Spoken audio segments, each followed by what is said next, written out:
जय श्री कृष्णा, जय श्री राधे। अर्चना के कृष्ण गुणगान चैनल पर आपका स्वागत है। अब मैं आपको मत्स्य अवतार की कथा सुनाती हूँ।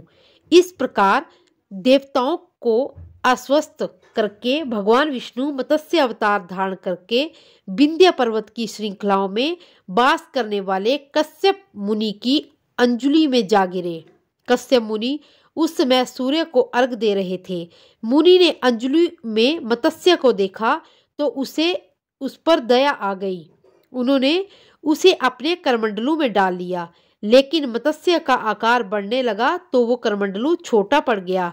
तब मुनि ने उसे घड़े में डाल दिया, लेकिन घड़ा भी छोटा पड़ गया।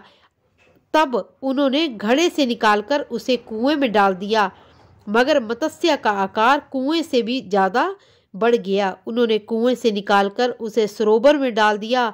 मत्स्य का आकार वहां पर भी बढ़ गया। तब मुनि ने उस मत्स्य को सरोवर से निकालकर समुद्र में डाल दिया।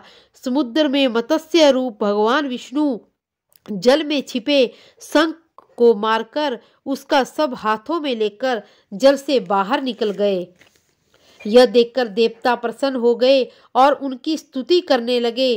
फिर देवताओं को लेकर वे बद्री वन चले गए। वहां उपस्थित ऋषियों से श्री विष्णु ने कहा कि वे जल में बिखर गए मंत्रादि वेद ज्ञान को ढूंढे। उन्होंने कहा वे स्वयं अन्य देवताओं सहित प्रयाग में निवास करेंगे। भगवान विष्णु के कथा अनुसार ऋषियों ने समुद्र की गहराइयों से मंत्र आदि ज्ञान को ढूंढा। जिस ऋषि ने जो मंत्र ढूंढा वो मंत्र उसी ऋषि के नाम से प्रसिद्ध हो गया। फिर भी ऋषि प्रयाग गए और सारा ज्ञान प्रभु को अर्पित कर दिया। वेद व्यास और वेद से संबंधित ग्रंथ पाकर ब्रह्मा जी व अन्य सभी देवता अत्यंत प्रसन्न हुए। इस अवसर पर प्रयाग में अश्वमेव यज्ञ का आयोजन किया गया। यज्ञ की समाप्ति पर देवताओं ने भगवान से प्रार्थना की कि हे प्रभु, इस क्षेत्र को ब्रह्म क्षेत्र का नाम दिया जाए और यह सब पापों का नाशक हो। जो कोई भी यहाँ दान आदि करे उसे अक्षय पुण्य की प्राप्ति हो। देवताओं की प्रार्थना सुनकर भगवान विष्णु प्रसन्न हुए और कहा कि यहाँ भगीरथी गंगा व सूर्य पुत्री यमुना का संगम है, अतः यह स्थान सभी तीर्थों का राजा होगा। तभी से प्रयाग को तीर्थों का राजा कहा जाता है।